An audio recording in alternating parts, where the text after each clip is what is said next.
This is the long-delayed next chapter of The Decline and Fall of Practically Everybody by Will Cuppy. Alexander the Great. Alexander III of Macedonia was born in 356 BC on the 6th day of the month of Loios. He is known as Alexander the Great because he killed more people of different kinds than any other man of his time. Professor F.A. Wright, in his Alexander the Great, goes so far as to call him the greatest man the human race has yet produced. He did this in order to impress Greek culture upon them. Alexander was not strictly a Greek, and he wasn't cultured, but that was his story, and who am I to deny it? Alexander's father was Philip II of Macedonia. Philip was a man of broad vision. He drank a great deal and had 8 wives. He subdued the Greeks after they had knocked themselves out in the Peloponnesian War and appointed himself captain general so that he could uphold the ideals of Hellas. The main ideal of Hellas was to get rid of Philip, but he didn't count that one. He was assassinated in 336 BC by a friend of his wife, Olympias. After Philip's death, Olympias had one of his wives boiled alive. Shows what she thought of her. Olympias, the mother of Alexander, was slightly abnormal. She was an epirote. She kept so many sacred snakes in her bedroom that Philip was afraid to go home after his drinking bouts. Having real snakes at home does an alcoholic no good. It only complicates matters. She told Alexander that his real father was Zeus Ammon, or Ammon, a Greco-Egyptian god in the form of a snake. Alexander made much of this and would sit up all night boasting about it. He got so as he believed in himself. He once executed 13 Macedonians for saying that he was not the son of a serpent. As a child, Alexander was like most other children, if you see what I mean. He had blue eyes, curly red hair, and a pink and white complexion, and he was small for his age. At 12, he tamed Bucephalus, his favorite horse. In the same year, he playfully pushed Nectanibo, a visiting astronomer, into a deep pit and broke his neck while he was lecturing about the stars. It has never been entirely proved that Alexander pushed the old man. The fact remains that they were standing by the pit, and all of a sudden, Nectanibo wasn't there anymore. For 3 years, until he was 16, Alexander was educated by Aristotle, who seems to have avoided pits and the edges of roofs. Aristotle was famous for knowing everything. He taught that the brain exists merely to cool the blood and is not involved in the process of thinking. This is true only of certain persons. He also said that the sheatfish is subject to sunstroke because it swims too near the surface of the water. I doubt it. In spite of his vast reputation, Aristotle was not a perfect instructor of youth. He had a tendency to wander, in the classroom and elsewhere. He didn't keep his eye on the ball. With a teacher like that, one's values might well become warped. On the other hand, even Aristotle couldn't help some people. Some years later, Aristotle asked his former pupil to find out what caused the rising of the Nile. Alexander answered correctly, stating that it was caused by rain. This pleased Aristotle very much, as he had worried about it for years and had almost given up in despair. As soon as he had finished reading the Nicomachean Ethics, Alexander began killing right and left. He exterminated the Theban sacred band at the Battle of Chaeronea while his father was still alive, and then got some fine practice killing Thracians, Illyrians, and such others as he could find around home. The Thebans were only Boeotians, generally regarded as oafs. Plutarch, however, denies this with some heat. Plutarch was a Boeotian. He was not ready for his real career, so he decided to go to Asia, where there were more people and more of a variety. After killing a few relatives who might have claimed the throne, he had also connived with the liquidation of Philip, he declared war on Persia and crossed the Hellespont to spread Hellenic civilization. The Greeks were embarrassed about this, but they couldn't stop him. They just had to grin and bear it. Asia proved to be a regular paradise.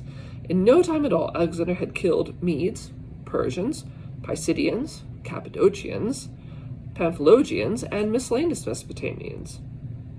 He boldly proclaimed the brotherhood of man, as Professor F.A. Wright says. One day he would bag some Galatians, the next he would have to be content with a few Armenians. Later he got Bactrians, Sogdians, Aracosians, and some rare Uxians. Even then, an Uxian, dead or alive, was a collector's item. The Uxians, or Huxians, may have been the ancestors of the Luaries. Alexander put an end to the Persian Empire by defeating Darius in 3 important battles.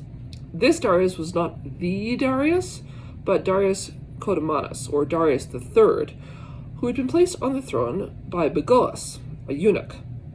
The name Bagoas is a shortened form of Bagadata, meaning given by God. It was often applied to eunuchs for reasons I have been unable to check. Bagoas had poisoned Artaxerxes III and his son Arsaces, and had in turn been poisoned by Darius, just to be on the safe side.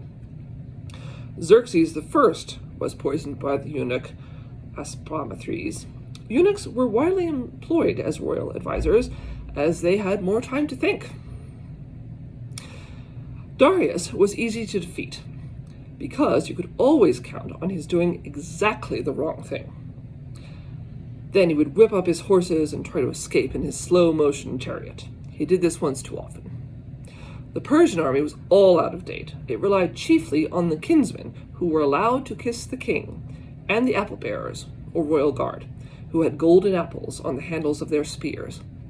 Darius believed that if he kept adding more apple-bearers to his army, the Persian Empire would never fall. But life is not like that. Apple-bearers are all right if you know when to stop. After a certain point is reached, however, the law of diminishing returns sets in, and you simply have too many apple-bearers. Darius also had chariots armed with scythes at each side for mowing down his enemies.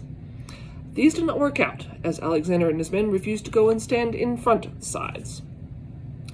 Darius had overlooked the fact that scythe chariots are effective only against people who have lost the power of locomotion, and such persons are more likely to be at home in bed than fighting battles in Asia.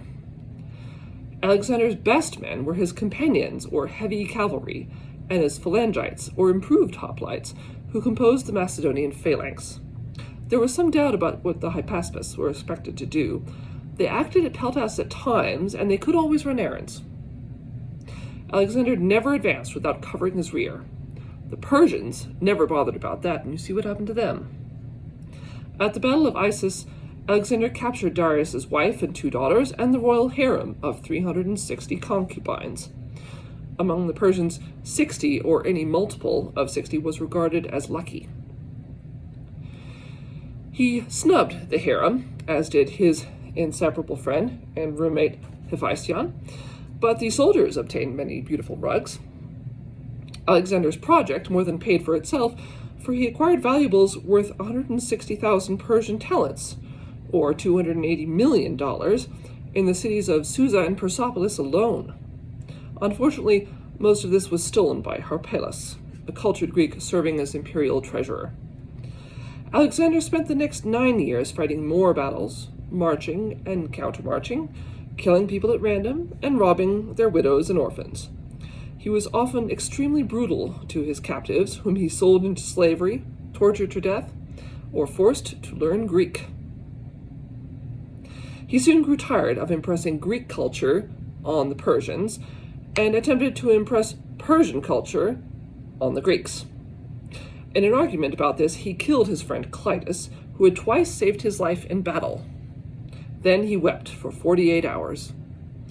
Alexander seldom killed his close friends unless he was really drunk, and he always had a good cry afterwards. He evened an old score by hanging the historian Callisthenes, a grandnephew of Aristotle. Callisthenes refused to prostrate himself in the Persian fashion. Alexander refused to kiss him, and things went from bad to worse. He was always weeping about something. Alexander never did conquer the world by any means, since he had never been in Italy, Gaul, or Spain, to mention a few places. He might have spared the tears about that. Bucephalus died of old age and overwork in India, and the soldiers, who thought the whole business was nonsense, refused to march any further. Alexander had always been kind to Bucephalus, after whom he had named a city. He named another after his dog, Peritas, and 17 after himself. 3/4 of the soldiers died of starvation while returning through the Gedrosian desert, and some of them finally got back to Susa and broke training.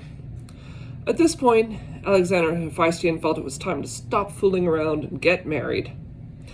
And they decided to marry sisters so their children would be cousins. Wasn't that romantic?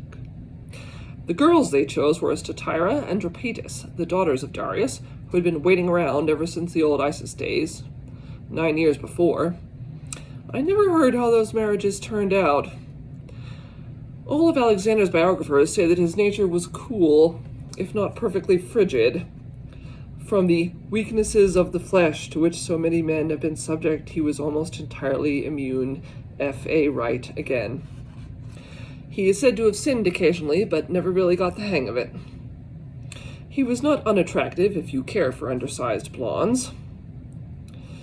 There is probably no truth in that story about Alexander and Thalestris, queen of the Amazons. Still, Thalestris usually got her own way. His physique was reported to be all right, what there was of it. I found no description of Hephaestion's looks, so I gather he was tall, dark, and handsome. Nothing much happened after the doings at Susa. Hephaestion died a few months later of drink and fever. Alexander passed away in Babylon from the same causes the following year, 324 BC. He was not quite 33, and he'd been away from home 11 years. He might have lived longer if he had not crucified his physician for failing to cure Hephaestion. Well, it was fun while it lasted. Alexander's death left Macedonia rather at 6s and 7s. Roxana, Alexander's Bactrian wife, had Statira and Hephaestion's widow murdered and thrown down a well, and Sisgambis starved herself to death. Olympias executed Alexander's illegitimate and feeble-minded half-brother Aridius and forced his wife to hang herself. Cassander executed Olympias, others murdered others, and it was all a mess. Alexander's empire fell to pieces at once, and nothing remained of his work except that the people he had killed were still dead. He accomplished nothing very constructive. But see F.A. Wright on Alexander's work above all as an apostle of world peace. True, he cut the Gordian knot instead of untying it according to the rules. This was a silly thing to do, but the Gordian knot itself was rather silly. He also introduced eggplant into Europe. Just what this distressing young man thought he was doing and why, I can't really say. I doubt if he could have clarified the subject to any appreciable extent. He had a habit of knitting his brows, and no wonder.